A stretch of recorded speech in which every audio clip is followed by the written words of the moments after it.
I was gonna start recording a video on Garuda, and as soon as I go into the simulacrum to show you how this frame works in any kind of situation, this wonderful bug happened here where I can't do anything. I'm hitting escape, pressing escape real good, but yeah, good times. Hello, younglings. Today we're going to be talking about the newest Warframe, Garuda.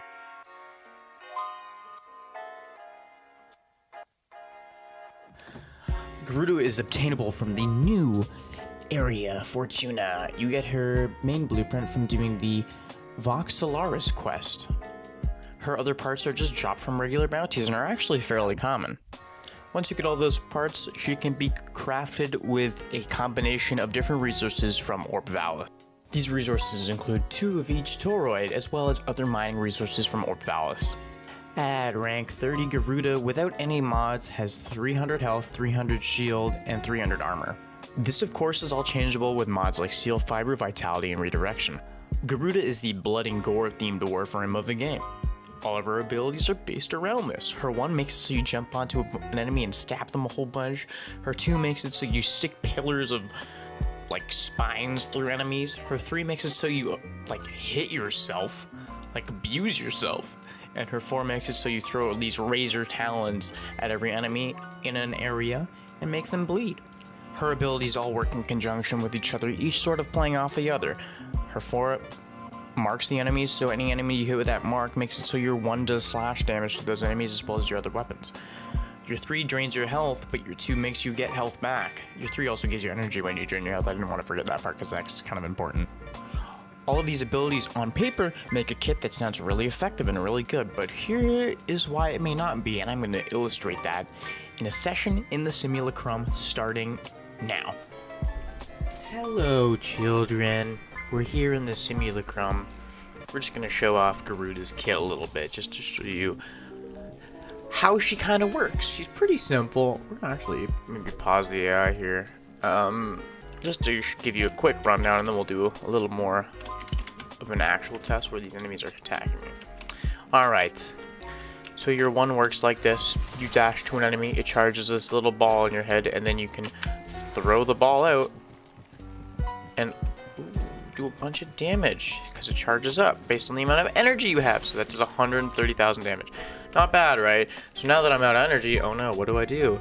Oh, turns out I can just hit my 3 and drain my health for energy, but now I'm out of health. Oh, guess I'll just hit my 2 on this guy and get health back. Now the last ability we haven't talked about is my 4.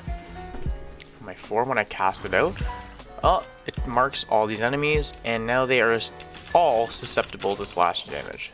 So as you can see, I'm meleeing these enemies with Garuda's claws, and they're all taking slash damage. Cool, right? Very interesting.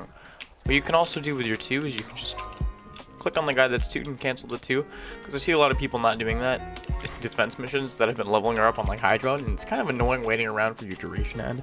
Anyway, just a little side note. So all these abilities together, they sound pretty awesome, I think, is what you're thinking, but here's why that's not the case. All of these abilities have a ridiculous time to charge up. To get your 4 to be useful, look how long you have to charge it for.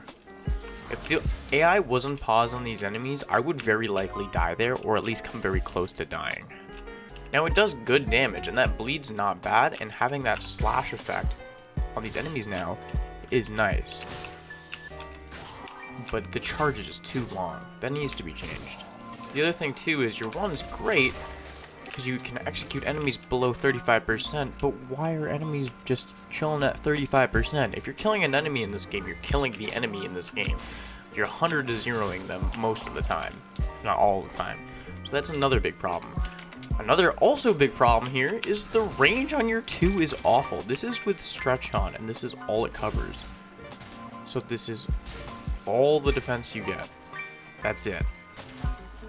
Oh, and I guess you get the shield on your 1 too that knocks back enemies when you hit them, and also shields you from their bullets, but it's not very good. Your 3 is fine. Your 3 is okay. It drains your health to give you energy. So if you use that in conjunction with your 2, it works pretty well. The last thing you can do is you can hit 4, and then throw out the one that you've charged up from using your 1 on enemies, and then boom, it does this amount of damage because I'm draining my energy to make it do more. So it does a lot actually. But the charge up, again, it's a long charge.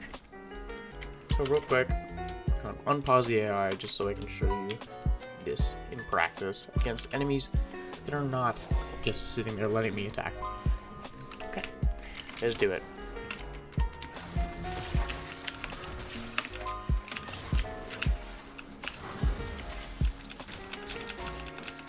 Again, if I did not have my 2 active on this enemy and me standing in here, probably would die pretty quickly.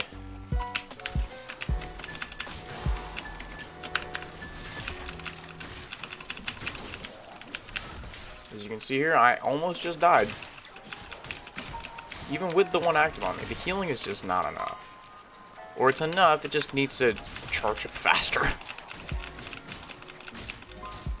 So probably a lot of keys you're hearing click. Yep, see, there you go.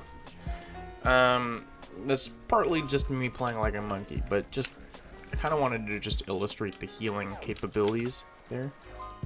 Kill all these bastards. Yeah. What I would recommend you do to make this ability better is for your 2 in particular.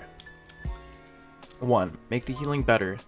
2, make it so if I cancel the healing on the enemy, it automatically gives the amount of health it would have healed if I stayed in it.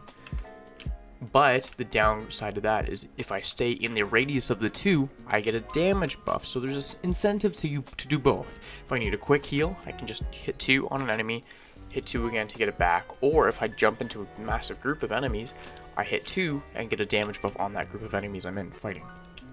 That would be really good.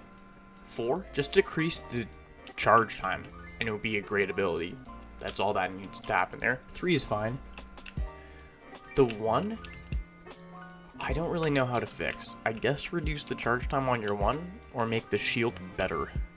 That's about all I can think of for that. Anyway, that being said, here's the build that I'm kind of running on the weapons in Garuda. It's only 1 format, so it's not anything super special. So, steel charge, because we're just mailing all the time. Power drift, because more strength on your 4 is good. Auger C gets more strength. Steel fiber, because you have a lot of armor on this frame already. It's not fully ranked, but I couldn't fit another space in there, so that's why. Prime continuity, because duration on your 2 means you're healing for longer. Streamline. Oh, I think it also increases the length of the bleed, maybe. Could be wrong, but I'm pretty sure that's how that works. Streamline. More efficiency, you can cast more abilities, quick thinking. Okay, this one's really important on this room, I found, because you can, you're always low health. So you come close to dying, like, all the time. So this is, like, necessary to have. If you don't have this mod, I would just, don't even think about playing, Garuda. Intensify, more damage on your 4. Rage, I know your 3 does not affect how much health you get back. Or sorry, how much energy you get back. I know that rage does not affect your 3.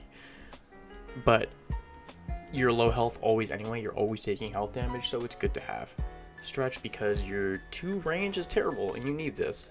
Honestly, you could even take range out and put auger reach for more range on your 2, because you really need it. And lastly, the talons. Garuda's talons, malicious raptors, the stance I prefer, so that's why I took it. Prime pressure point, prime reach, obviously. Condition overload, because we're doing a lot of status here. Blood rush, because you have no crit. Drifting contact, because we're all status. Weeping wounds, only because I don't have enough space to fit fury. I would probably take weeping wounds out and put fury in there instead. But that's just because I've only formed this once, so that's what I'd recommend for this. And that's basically all there is to it to the build. Okay, kiddies, bye-bye now. It's been a pleasure. Thank you so much for watching, guys. Have a lovely day. This has been Garuda.